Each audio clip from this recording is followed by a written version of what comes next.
let me share with you the saga of the blue yarn.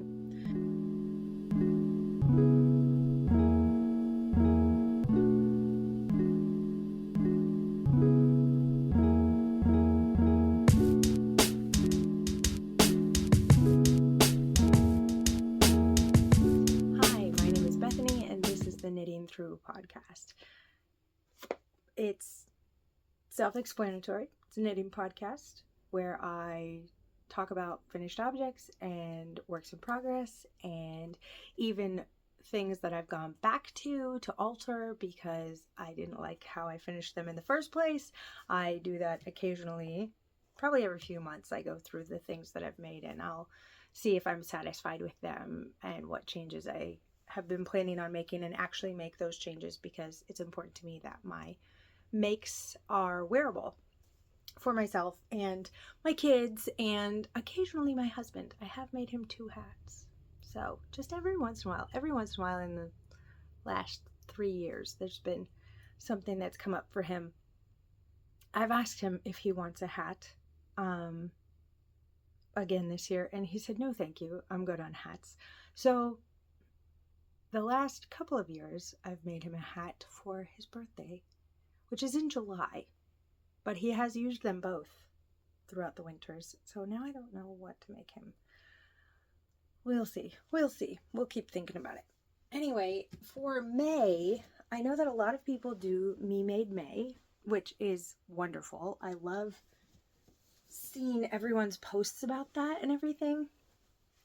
I wasn't really into that this month. I had a lot of at-home days, which I could have used, to sew a bunch of stuff, and I did use it to knit a few things, but I didn't really engage in social media in that way this year, just because I wanted to observe more than anything this year. But I did use May as a month to mend things, Mending May for me.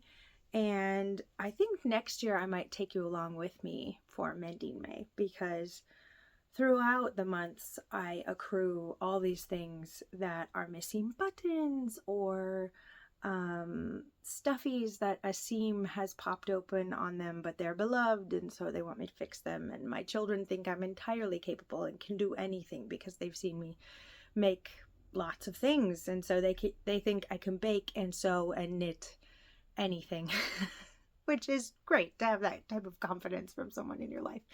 But also it means they assume a lot about my abilities. So anyway, I was trying to, get up the gumption to do Mending May, because mending is not my favorite thing, obviously, because it piles up for months for me.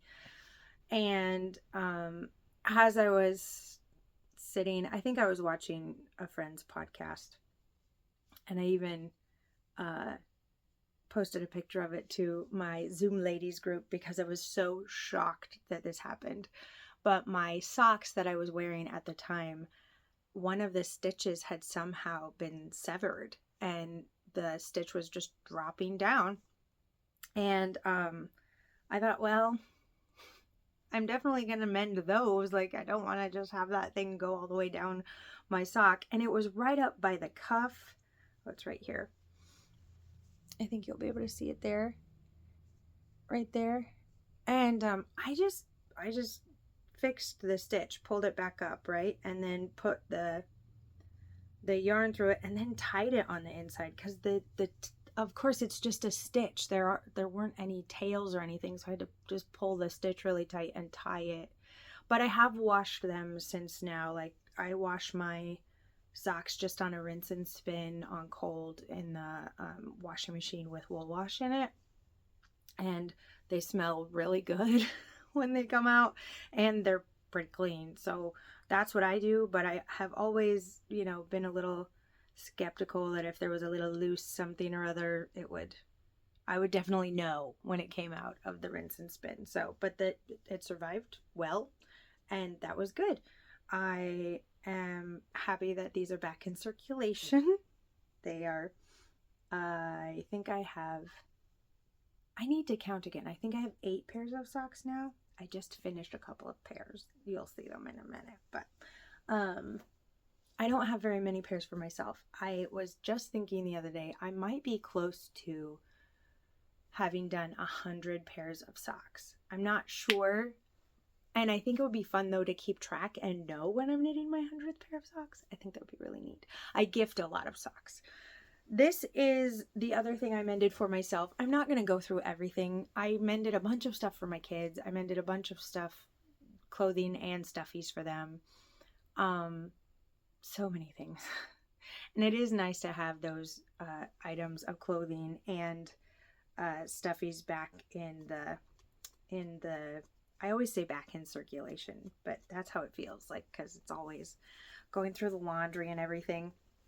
This is a circle skirt that I made for myself. It's just made of some wool fabric that my friend gave to me while she was destashing her fabric when she was moving. It's so nice. I don't think I would ever, it would be hard for me to lay down the money for some wool fabric. It's quite expensive. So, as some of you know.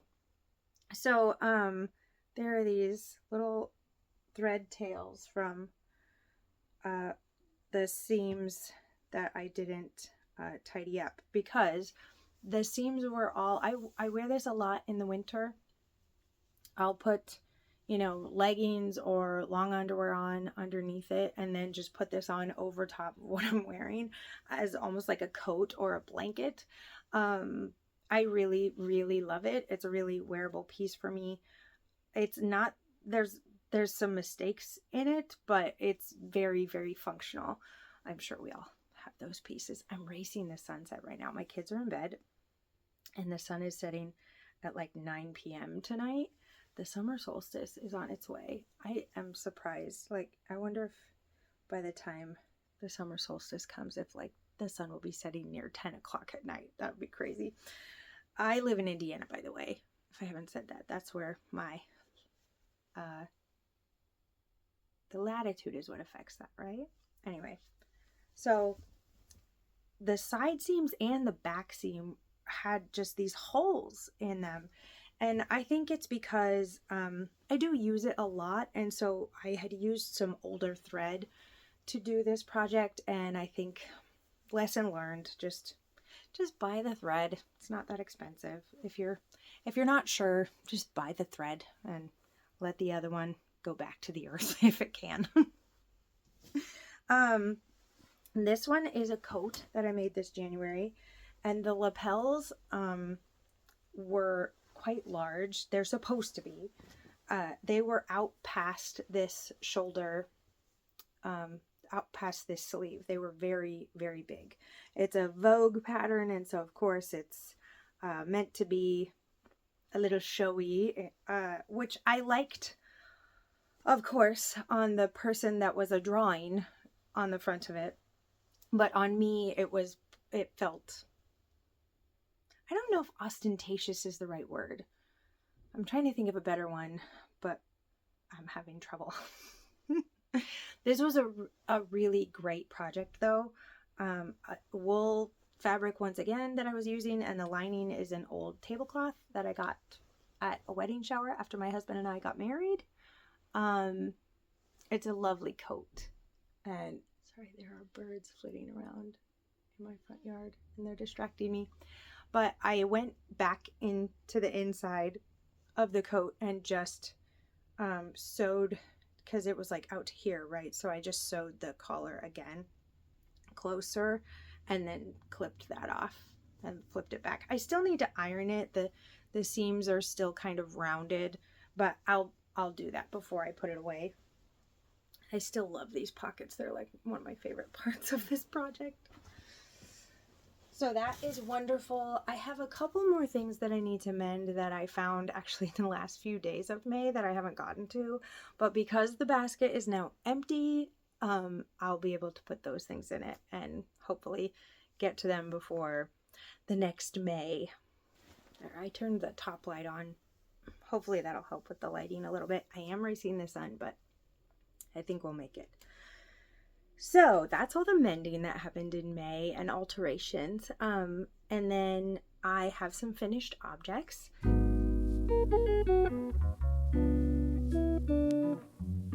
I have a little cowl that I made for my daughter. She is 6 years old and her favorite color is blue.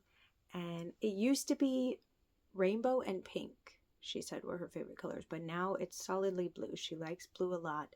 She saw this fade in my yarn stash and asked me if I could make something for her. Originally, she asked for a sweater, and I said, that's not, we would have to add quite a bit of yarn to make that a sweater. And she said, okay, well, maybe something else. So I thought a cowl would do it. I didn't have a pattern for this. I've made a cowl with a twist like this before, and so I just did a provisional cast on with the darkest blue and did 60 stitches, and then I did a broken rib texture because I thought that would feel squishy and good. And sometimes I'm just obsessed with a broken rib texture, and the reason is because I can do it without thinking about it. I'll just look down and see what my last row was, and I can do one by one without looking. I'd really like to get to the point where I can do lots of different rib textures without looking, but I'm trying. We're getting there. So did that. Then I was just doing a color a night. I would just do this color and then do that color the next night. And it actually did take me a while because I'm not the fastest knitter. And so doing, I think it's 2.5 inches of even worsted weight yarn it might actually be an Aran weight. Oh yeah, it's a bulky weight. Even so, it was a lot for me. It's a lot for me to do like all in one sitting. I have multiple projects because my attention span, it's hard for me to be engaged with a project for hours and hours at a time. And honestly, I shouldn't even be knitting for hours and hours at a time. It's not good for your body. It's not good for the project. You'll make a mistake, all that stuff. So I often switch projects. If I'm at home with my kids all day, I'll switch projects all day while we're playing games and outside and we're still doing some math homework, doing math and all of that. So, but this was a Karen Pantone collaboration yarn. And so it has all these shades that came with it. Now the white one, I don't know where that was. Obviously there's more white in here than the rest of these, and they were all 20 gram. It was like in a 20 gram braid type of thing. And this was gifted to me in a D-stash from a friend, and it is lovely. It's a, I forgot to show you, 60% acrylic, 20% nylon, 20% merino, which I thought when I first looked at it, it was 100% acrylic, but it's not. It's got a little wooliness in there.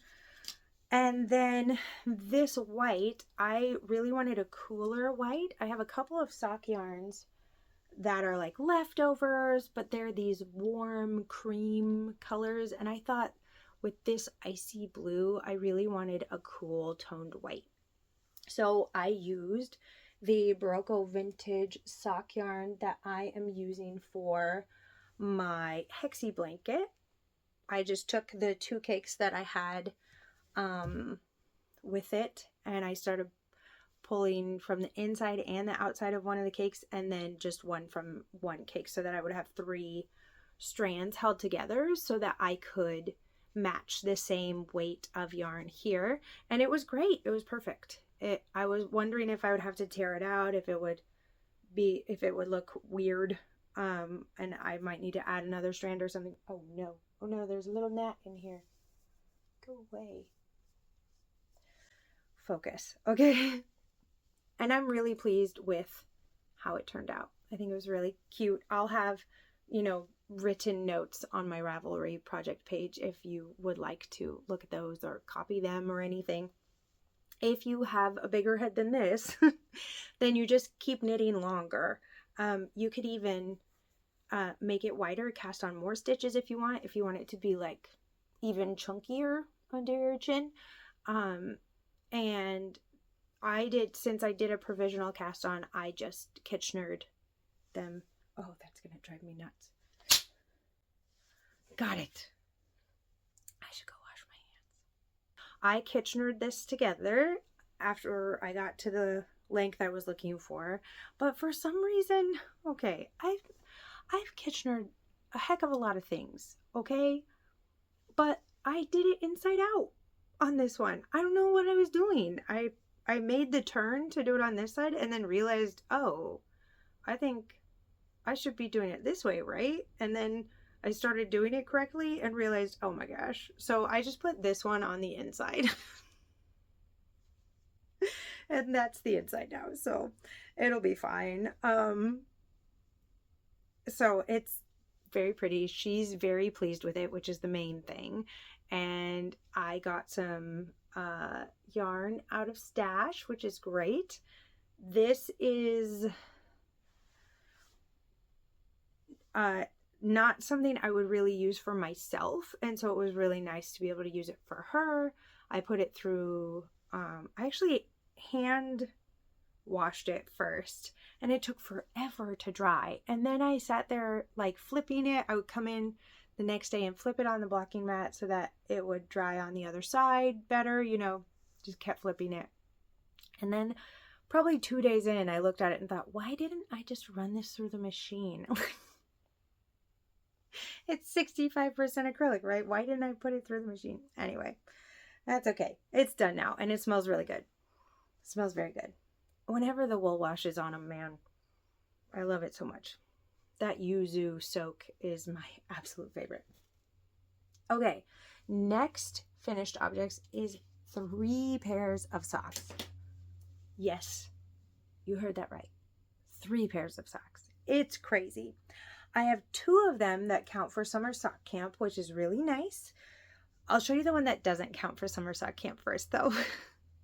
This is the time of year where if you're a sock knitter, it's great because you can enter things into summer sock camp.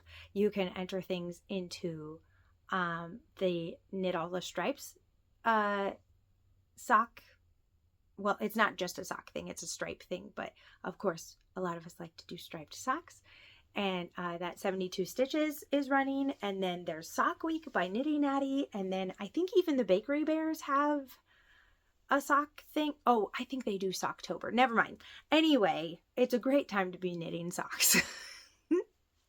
So these are my scrappy socks. It is hard to see the difference between this one and this last one. Maybe you can, especially down here. But I had just finished this yarn last time, and I didn't know what I was going to finish it with. I didn't have any scraps at that time. You're going to laugh later when you see how many scraps I have now. Oh my gosh. I would have had so many to pick from, but I didn't at the time, so I decided I would just use the yarn that I was using for the next pair of socks that I'm going to show you, and then I put on my little rounded toe, and they're all done. I was experimenting with this set of socks because I usually knit my legs quite a bit longer. I only did 35 rows for the leg, which is, oh, sorry, I'm seeing a little gap between in the corner of my heel. Go back and pull that together. Yeah, it's not on that one. Yeah, these sides are lovely. I wonder which side it is that I'm having trouble with. I will study that later. Anyway, these are lovely. I really like them. The 35 round thing works well. I have this pair of boots that I wear almost exclusively. If it's not stinking hot like it's going to be tomorrow, it's going to be 85 degrees tomorrow. It's going to be so hot. And I usually wear shorts and socks and sandals because knitted socks are I just wear them all the time. I love it. And these work with my boots too, though. The boots come to probably right here. And that's really nice to know that if I don't have enough yarn to do like my normal thing, that I can do kind of a midi sock, and it'll work with the boots because I don't want, they're leather boots and I don't want them to rub on my leg and make me sore, you know. So these are a great experiment, totally successful. I did a German twisted cast on and a 2x2 rib, and I usually do my heel flap a few rows longer because I have a taller instep. And then I just do my tread heavy turn here. If you have questions about that, I have tutorials on how to do it on my channel and walk you through the whole thing in real time. And then I do my little slip stitch thing on the ball of my heel, ball of my foot, and the rounded toe. I'm thinking about getting into anatomical toes, but I keep saying that, and then I just go into what I normally do. Isn't that the thing? You kind of have to have more brain power to start doing a different technique. So these were done on US ones like I normally do them on. Yeah, very happy with these. The next two pairs do count for summer sock camp. I just finished these. I finished these actually on the last day of May. I barely got them in there. These are for my brother-in-law. They're not for me. And we're going to see if they fit him. This is a 72 stitch circumference. And I tried something a little different with these because I thought I was, I think, right? No, I did a German twisted cast on for these as well. I did 10 rounds on the leg, and then I did his heel flap a little bit longer as well. Tread a heavy heel. I did this broken rib texture up here, and then a rounded toe here as well. There's a little bit of slip stitching here. I probably could have started like back here, but I didn't think about it at that point. And these are an experiment. If they work well for him, I'll make these for him again. I'm honestly not sure if 72 stitches are wide enough for his foot. He's got some pretty wide feet. And I know that 64 stitches work for most people. So I don't always do 72 stitches when I'm knitting for men's socks. Like for my brother, 64 is perfect for him. And when I did 72 for him the first time, and they were too wide. He still wears them in the winter, like over another pair of socks. But I am hoping that this will fit Evan, and I'm hoping to see him this week and see if they fit him. If they don't fit him, I'm not going to frog them. I'm actually just going to put them aside for my other brother-in-law who has similar length feet, and just add them to his birthday gift. And I will do another pair for Evan after I take notes on whether these work or not. This yarn is the Leo and Roxy yarn. I got this from the D-Stash table at the knitting retreat I went to in January. This is an 80-20 sock base of course, superwash merino and nylon. I like to write. I was going to say I always do. I don't always. I like to write down how much I have left. So I have 33.29 grams left of this, which is plenty to be put in something else, which is great. So that is my second entry actually into summer sock camp. My first entry is these. I got these done before the other ones. These are the first pair of DK weight socks that I think I've ever done. I'm almost positive because I was asking friends at the knitting retreat in January because I saw some of them wearing DK weight socks. And I said, like, what is with the DK weight socks? Do you like them? Why do you like them? And they gave me the things, like a lot of reasons I already knew. Like they're faster to knit up, they're warm, and of course they're thicker, so they don't fit in every shoe. And I was like, this doesn't help me know if I'm gonna like them. Of course, your knitting preferences are very experiential, so I just thought I would try them and see what I thought. So this one is not on a US 1 because it's a DK weight sock. So I did it on a US 3, a 3.25 millimeter needle. I think I might go down half a size next time though, because these are pretty, I don't mind how stretchy they are. They just seem a little loose. So I think I'm going to go down to a 3 millimeter needle next time. This I did with Tiny Human Knits yarn. I'm just going to show you the name because pronouncing it, I think, might be horribly bad for all involved, the hearer and the speaker in this situation. Of course, it's beautiful. The colors are beautiful. It came with a 20-gram mini, and the 20-gram mini is a little bit of a deeper gold than like this stripe here.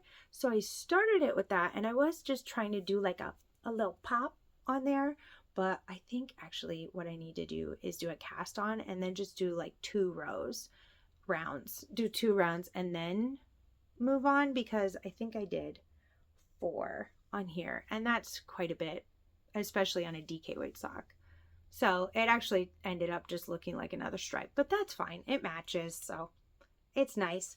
I have a little bit left. I haven't even weighed it because it's in like all these pieces because I was doing some color management for them to match. I think I could have done them a little longer if I wasn't concerned about them matching, but yeah, we'll see if I can put these in a hat and like get the color sequence to look nice. That's what I've been thinking would be a good plan for it. And yeah, so this is what's left of the little mini there, and it's really great.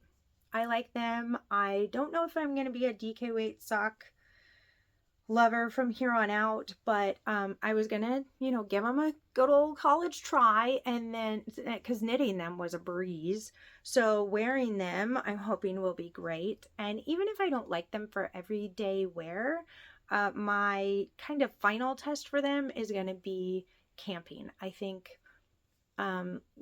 last year when we went camping, then the cold got into my bones and it was really, really hard for me to tough it out to the end. In fact, I did not tough it out to the end. We came home early. So I am thinking if I put some fingering weight socks on and then put these on over the top of them, maybe that would help. Maybe that would help ward off things. We'll see. We'll see. And if it doesn't work, I will probably gift them to someone, or I will just keep them as like indoor socks or something. Okay, works in progress.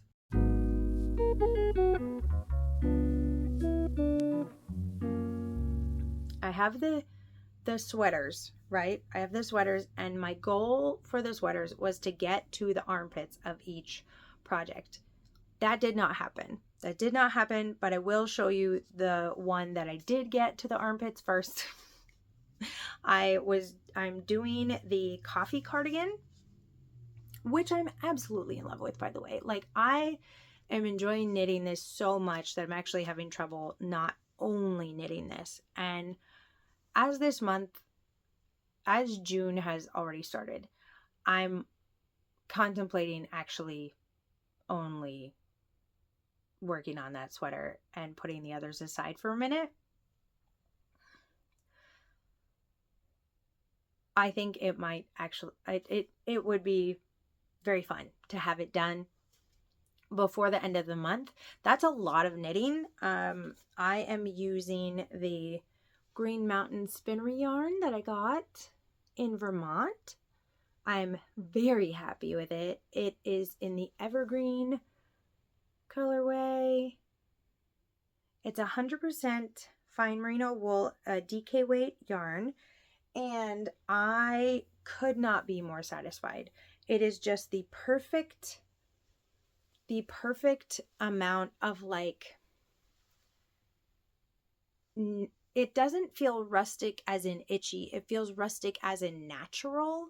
And there are these tiny little yellow neps in here every once in a while. It's just a joy to work on. Partially because I'm in love with the yarn, and also partially because I really appreciate the work that the designer put into this pattern. I thought, which this might clear up the confusion I was having last episode about this, I thought I had cast on for a size 3. I was debating whether I should cast on for a size 3 or a size 4 because of the I'm not going to have an opportunity to get more yarn. Basically, I have the yarn that I have, and that's what I have. And I thought I had cast on for a size 3 to make sure that I wouldn't run out of yarn, but I must have landed on, that I wanted to do a size 4, and we'll see if I run out of yarn, because I really did want to do a size 4 to have a little more positive ease. This stitch texture is heaven. Absolutely love it. I did the back as if I had cast on for a size 3, so I did the length the way that the directions said. I cast on the right front as if I was doing a size 3, and then realized that my pickup right up here was like the way that it should be here wasn't the way that the stitch count said it should be. And then I was like, well, it's okay. I'll just keep going, which is often what I do when I encounter one mistake that I've made.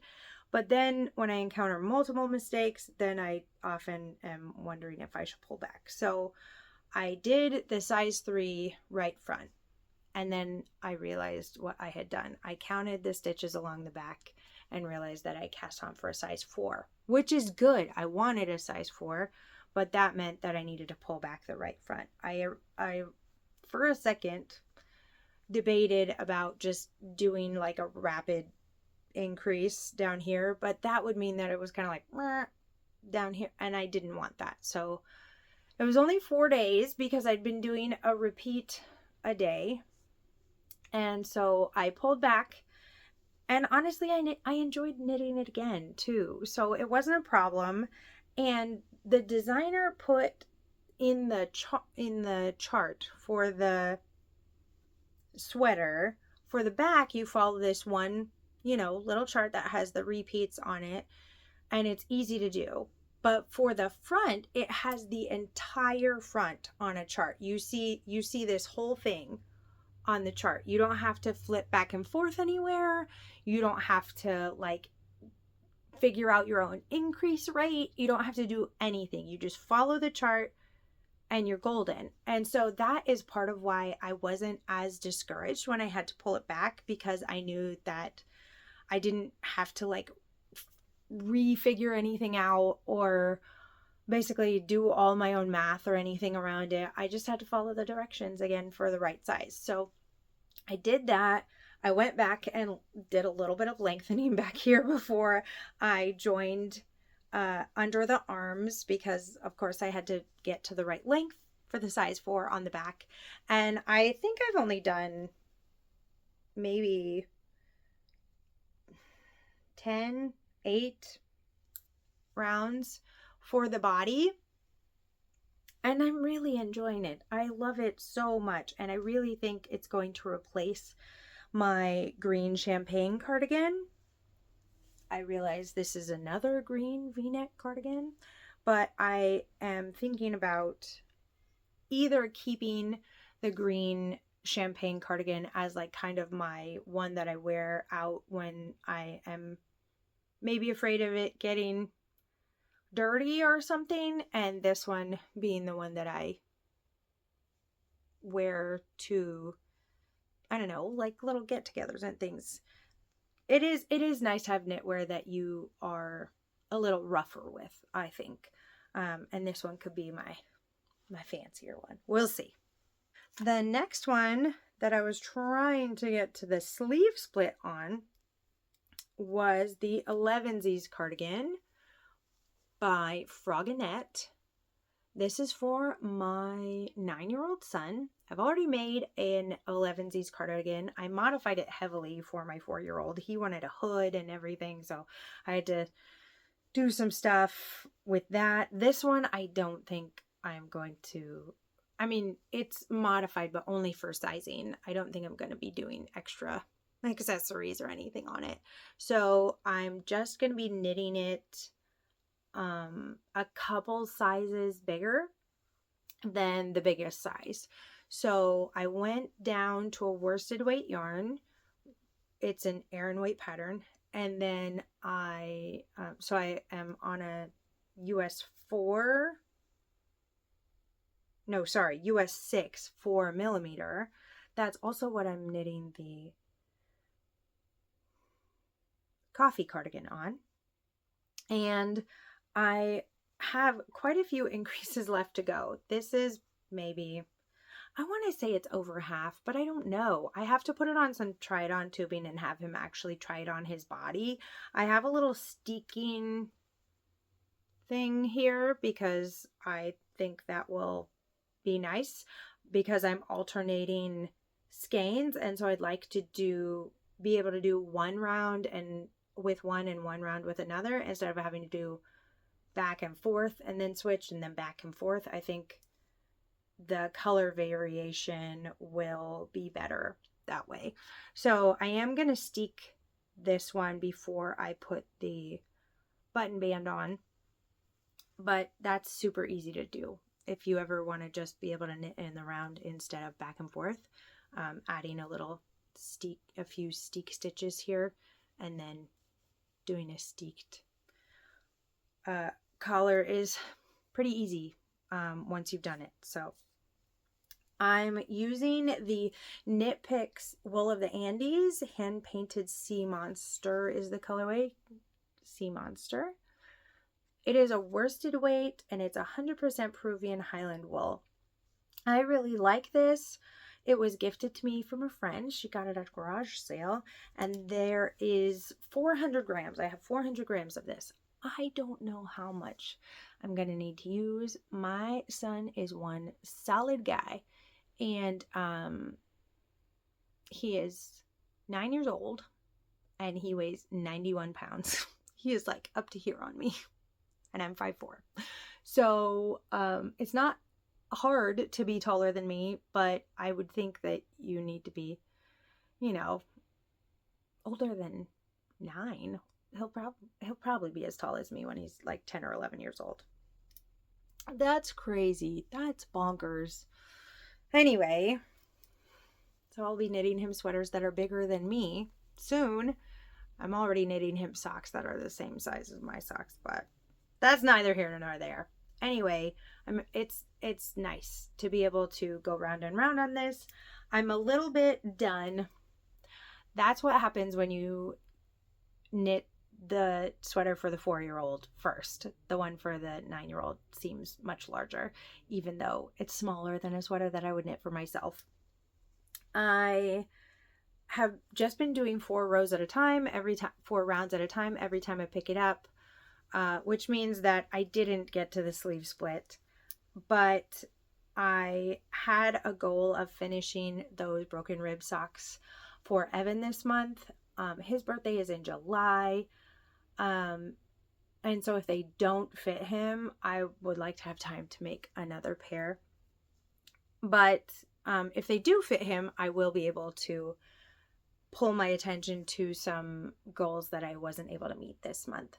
So I don't know if that means I'm going to continue with the coffee cardigan because my husband and I are going on a trip at the end of the month. I'd really like to have it done by that time. We're going on an anniversary trip, and I think that'd be nice to wear it on that.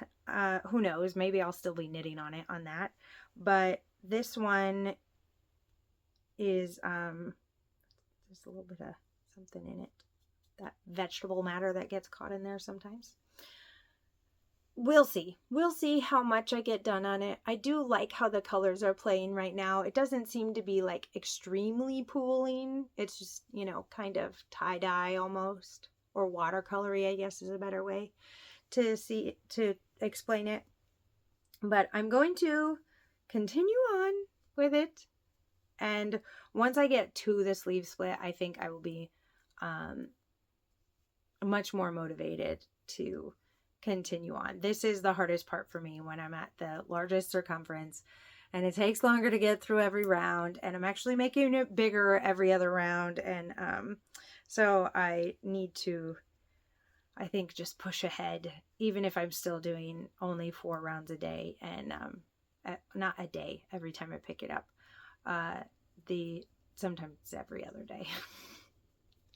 I think if I just continue on and just keep swimming with it, it'll be great. Okay, and the last one, this one I didn't reach the armhole decreases for either, but I am really loving how it's coming together. It is, look at this. Look at that. Look at those stitches. It looks so good. Oh my goodness. Okay, so this is just one of the large charts. So it's over 20 rows. I know that after the ribbing. I've only been doing 4 rows at a time on this one too. Just because I have to, every time I pick it up, I have to be looking at the chart, and I don't want to forget where I am, and I don't want to, I just don't want to lose track of where I am. I've already had to drop down and fix one of these honeycomb, I think it was this one, fix one of these honeycomb cables because I had turned it the wrong way, like way down here. So I dropped it down and fixed it, but I don't want to have to do that again. It's a lot easier for me, of course, to just keep track of where I am. So I have, there's 3 different charts. They're not on different pages, thankfully. It can all fit on one page, so I don't have to be flipping back and forth, but I do just need to keep track of where I am, because there's these little separation cables, and then there's this one, and then there's the honeycomb cables.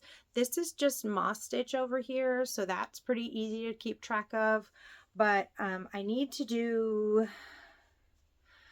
I think, 2.5 chart repeats, so 2.5 more of this before I get to the armhole decreases. This is the back panel, and I started with the back panel first, even though they give you the sleeve instructions first, because I figured if I had the bigger pieces done first, then if for some reason I feel like I need to hurry or something, I don't know, maybe I'll put this on the back burner at some point, and then, you know, I'll have Christmas stuff, and I'll feel like I need to get this done for his birthday, because it's at the very beginning of January.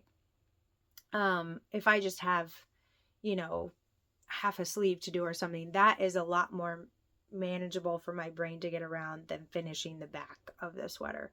So yeah, I'm really, really pleased with it. I love how it looks. I love this color for him. It's going to be really, I think it's going to be really good. The yarn that I'm using is the Barocco Vintage yarn, and it's an acrylic wool blend.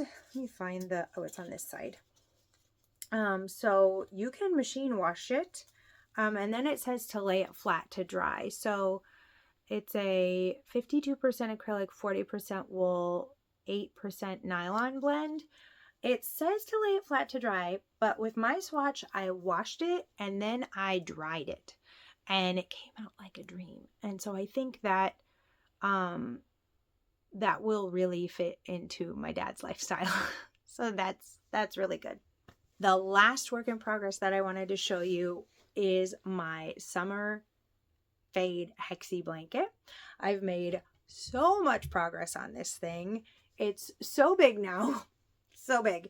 I will put up a picture of it because it is going to be impossible for me to show you the whole thing this way, I think. Yeah, it's going to be impossible.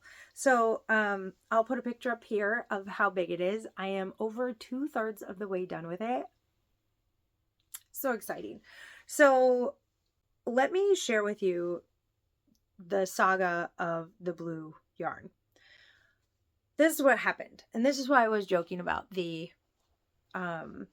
scraps earlier in the podcast here.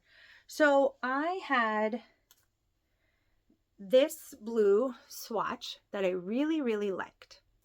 And I was just absolutely loving how it came out. It had these like little purple tones and yellow tones in it, and just gorgeous, right? And I kept looking at this skein of yarn, and there was this kind of like lilac bit in it, and it was this solid lilac bit, and I thought, that is funny. I wonder if this is supposed to be like a like one of those Regia Perfect things, like where that's supposed to be the toe of the sock, and you start at one side or the other with it, you know. That is not what it was. It was a magic ball full of all these different minis, all these different colors. And it said so on the tag, and I didn't even put it together. It says right there, I put an arrow so that you guys could see it. Magic ball right there. But I've never seen a magic ball sold by, like, I've never seen that before. So I didn't even think about it. I didn't even look right there. All I saw was Enchanted Forest, and I thought, that's a wonderful name for that. It's a beautiful color. So I did my swatch months ago. Thought it was beautiful. Finally got to the blue hexies, right? I'm finally down here at where the blue hexies are supposed to start. And I was, telling myself that I had to attach this differently so that I could use my swatch in the blanket. That was my plan the whole time. And I was doing the first hexie on there so that I could attach that one in a different way to one of the sides. And the yarn suddenly, there was a knot in it, which is fine. I've done that myself to several of the yarns that I've like frogged a project and the yarn had been cut, so I just tie it together and wind it back up, and then when I encounter the knot again when I'm knitting, I'll just tink back a few stitches, undo the knot, let the ends be, and then keep knitting, and then I weave in the ends later. But the knot came, and then the yarn in the strand that was after the knot was this, which is great, but it's not the same as what I was doing before. And so I thought, that is really weird. I'm so confused. And then I looked at that lilac bit again, which actually was this. Kind of a periwinkle, actually. And I thought, you know what? I bet this is not as it seems. So I wound the cake with just one strand, and undid all the knots for all of it, and came out with 14 different little, I think 14, 2, 4, 6, 8, 10, 12, 13 different little minis. Most of them are 10 grams or a little bit more. It was 150 grams when I got the cake. Of course, this made some of the minis less, 2 of them to be less than 10. I realized when I pulled it out, I would not be able to have a predictable outcome if I was holding 2 strands at a time to do the blue hexies across. And that is fine in like a scrappy project or even like just a variegated project. But this one, obviously, I have like colors that are placed in a row on purpose. And so I was a bit frustrated for a second. So I thought, you know what? It's okay. It's all right. I'm just going to pause, and I'm going to look at my stash and see what I have. And I'm sure there will be something that I can use. So I pulled out this Knit Picks yarn, and I had thought about using this in the first place with one of the other blue hexies. And I crocheted it up And I did two, actually. I'll show you what it looked like there. I did two, but both of them were like flashing in a way that I didn't like. And I've never encountered that while I've been crocheting before. I just started crocheting last year. And so I thought, okay, so I did this one and I didn't really like how it was going. And then I thought, okay, well, if I just like move one of the strands, then the colors will, lay next to each other differently. And then it was even worse. It flashed even worse on that one. And I just didn't like it, which is kind of weird because the purple ones that I dyed myself, they are not balanced at all. I have no idea how to dye things. But like this, the way it's flashing here, I'm okay with. I actually think it looks nice. So, yeah. So then I thought, you know what? I'm going to try not to get overwhelmed by this. It's okay. If I need to buy a different yarn for this situation, that's fine. And also, if I need to buy more of the same yarn, that's fine too, because a couple of the yarns that I'm using I really like, and one of them I didn't have plans for. I just really like it, and I hope that there's a little bit left over. And then the other one I did have plans for, so I might ask Mandy if I can order another skein of that blue yarn. We'll see. So I pulled the two blue ones that I wasn't satisfied with. I had to pull off a white one and another light blue one too to get to both of those. But that's okay. I just have to do the last round, right, to get them reattached. I didn't like completely dismantle them. So what I'm doing now is I'm using the yarn from the Minimal Knitter. The Minimal Knitter. Oh, look at that bright blue. Isn't that beautiful? I love that. And this is a colorway called Atlantic. And I am loving this one. I'm loving the way this is crocheting up. I'm realizing there's a real connection between how I like things to knit up and how I also like them to look when they're crocheted. So, yeah. Anyway, this is lovely. And then this is also lovely. I am going to keep this one, even though I had plans to make some socks out of these, out of this. I think I'm going to continue with it because I do really love seeing this color. And I know I'll enjoy seeing it on my lap too in this blanket. And if I get to the end of it and I'm just, wishing I had more, I will ask for more. I will buy some more if she can, if she still has that recipe from, it was from Advent, so she may have to look back a bit. I don't know. Anyway, also she has, Mandy has, this is Mouse's Makes yarn. I just say Mandy, right? But some of you need to know her company is called Mouse's Makes, and she has this Ko-Fi shop. And you can go on there and look at all her yarn. I just ordered one of her April colorways, and then another one that I have for some sock plans that I have for summer sock camp. But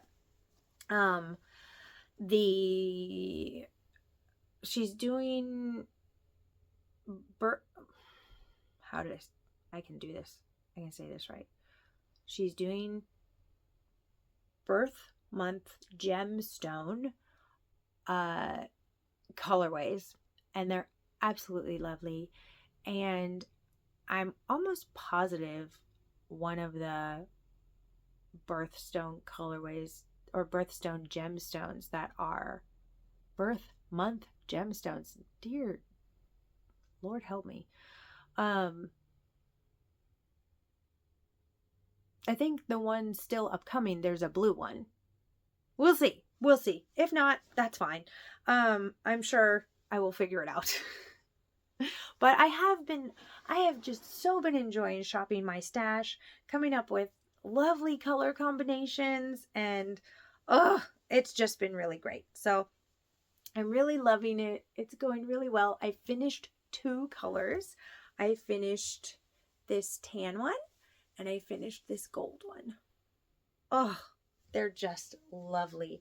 The tan one is a mystery yarn. It is, it just came with this little note that said that it was a mystery kit, and all she knew is that it was sock yarn, and that's perfect. It was a full skein of sock yarn, and that was perfect. And then the gold is a Dream in Color yarn, smooshy cashmere, and I used this yarn in a shawl that I made earlier in the year. That I call it the Caroline shawl. It's actually the Slip Stitch Party Shawl by Isabel Kramer. I enjoyed knitting with it so much. Then I had 99 grams left even after using it in the shawl, and I thought, oh, I bet that would be, you know, it's at the time I had weighed the other yarns that I was using, and they were coming out to almost exactly 10 grams per hexie. So I thought, well, that'll be perfect, because 99.1 grams or something, if I just knit one hexie, like, or not knit, crochet one hexie like a little tighter, maybe I'd make it. But no, those were coming out, the gold ones were coming out a little over 12 grams per hexie. So I ordered another skein of it. Believe it or not, this last skein that I used is once again at 99 grams, which is perfect. That is perfect. I can use it for anything I want. Again, it's as if I have what was left from the Caroline shawl all over again. And I really do love this color, and I really love how it feels. It's absolutely wonderful. So now that I've figured out the whole blue situation, I'm going to reattach those hexies, and it's going to be lovely. I have 99 grams left of the gold, but I have this much left of the tan, which is less than 10 grams. I don't remember exactly how much it is, but I'm putting anything that's less than 10 grams in here for a little sock scraps. This is just the last bit. This is under 2 grams left from some cuffs that I cast on. And I'm just going to save these for my next pair of scrappy socks. It's really, really good. And then, oh, so what I think I will do, now that I have all these scraps, right? I think what I'm going to do is either take my little thing that I did last time and attach more around this way, just keep attaching them together. Or I was thinking of making different collections of 7. So this is 7 hexies, and they all kind of, you know, go together. And so I thought if I could do that more, then maybe that would be fun to have, instead of something that's like super scrappy, then maybe it would be fun to have, it would look like different colored flowers. And then I would attach them together, you know, crochet them together. So that's the thought for now. Let me know what you think. Do you think I should just keep adding to this, or do you think I should keep making the 7 hexies and put them together like a little puzzle afterwards? Because I have these 2 things, and if I'm going to attach them, I'll have to like attach them to, like, yeah, I can get them attached, but it would just take a little more brain power. But if I was doing the 7s, then I could just grab the complementary yarns that would work with these and attach those to around them, right? These would be the centers. Anyway, still thinking on that. Those are all the works in progress I have.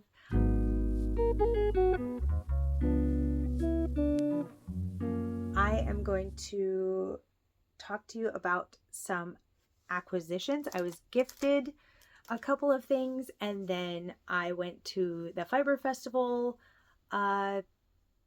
yesterday with my sister. And so if you gotta go, of course you can do that at any point, but if you want to get a few more rounds or rows in, then stick with me and we will spend a little more time together.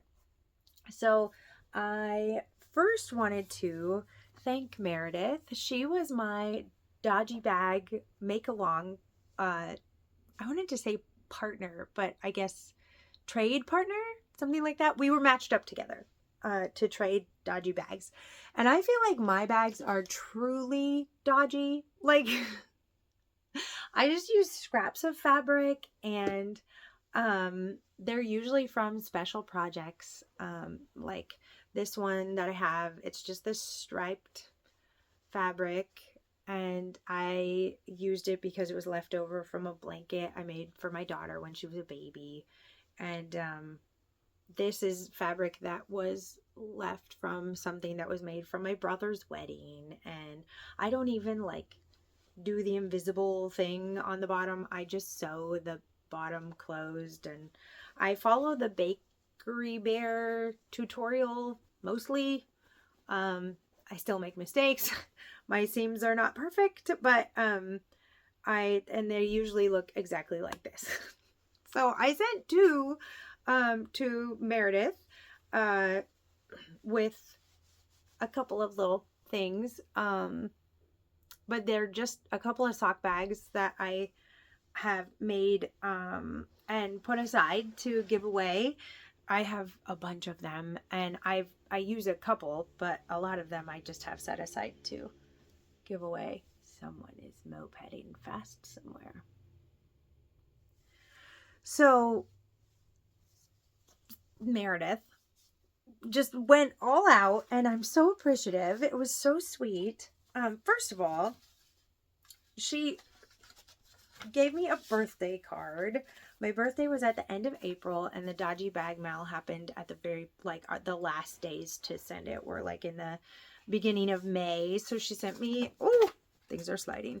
Sent me a birthday card, which was really nice. And then she sent me this little note with it that's like a quilted note card. Look at that. Oh my gosh.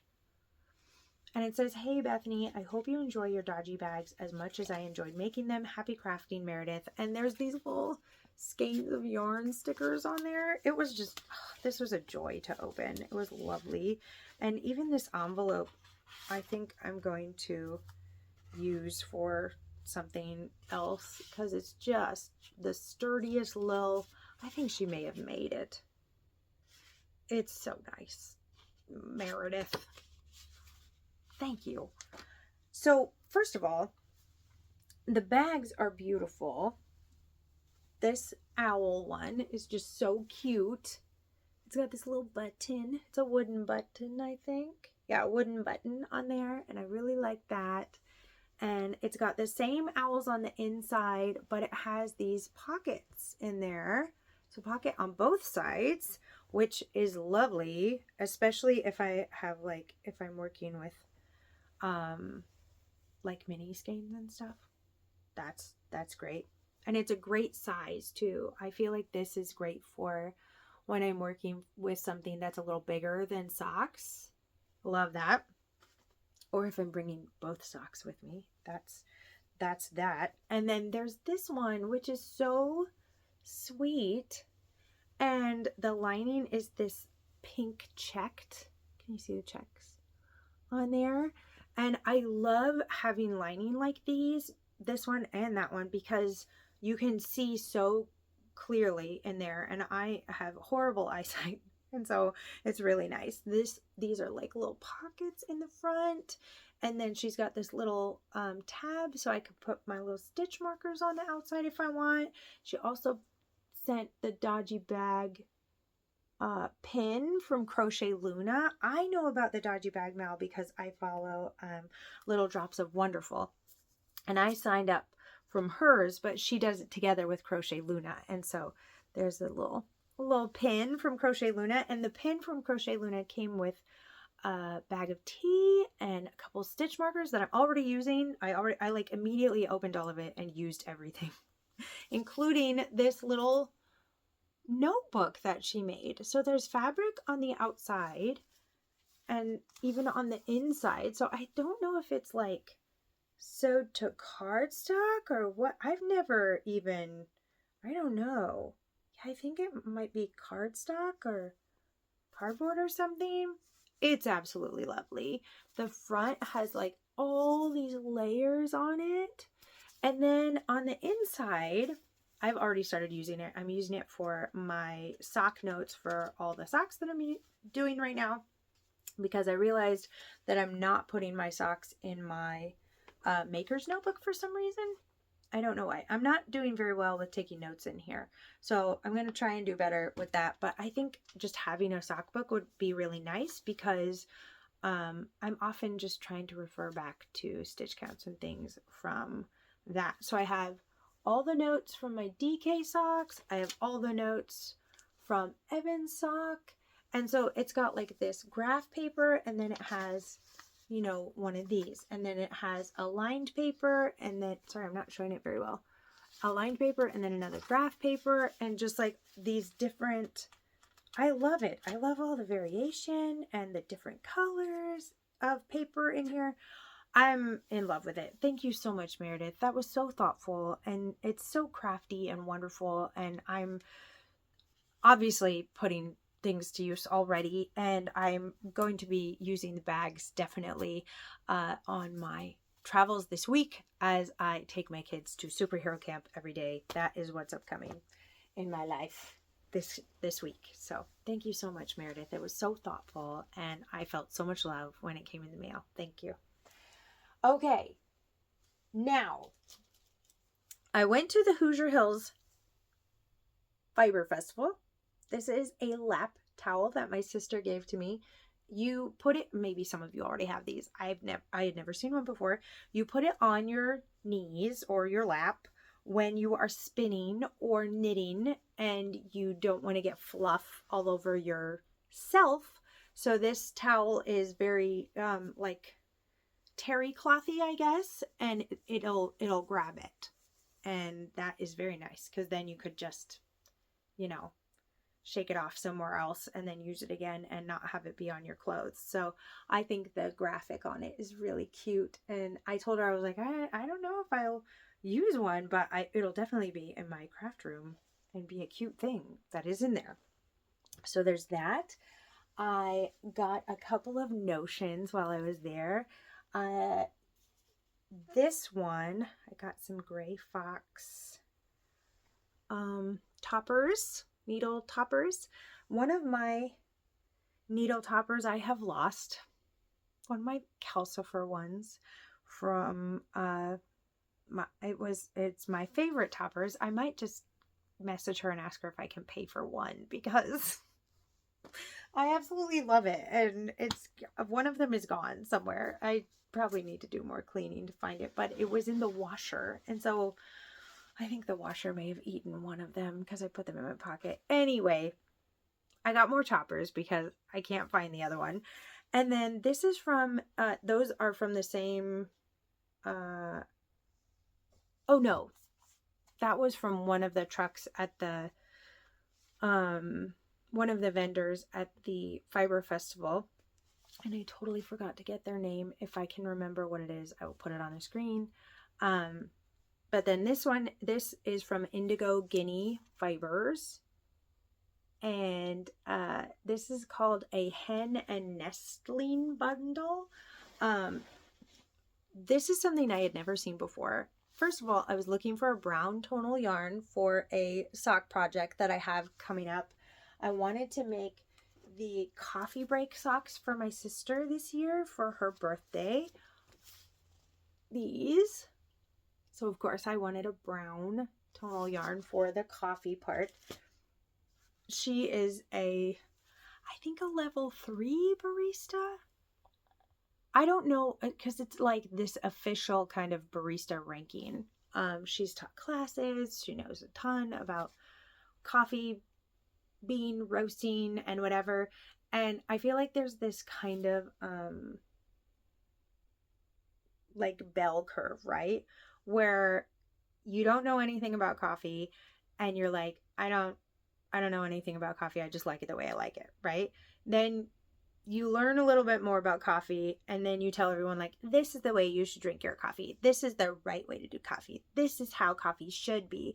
And then you learn even more about coffee, and you like realize everybody likes coffee the way they like it, and they should be able to like it the way they like it. And my sister Sarah's over on this end. She knows so much about coffee that the people who know enough to be like snooty about it, she'll just be like, no. Like, and I absolutely love that about her, that she knows enough about coffee and how it works and how it's made, and how that she can just be like, no, there isn't a way that anyone should drink their coffee. Like, you can have it black if you like it black.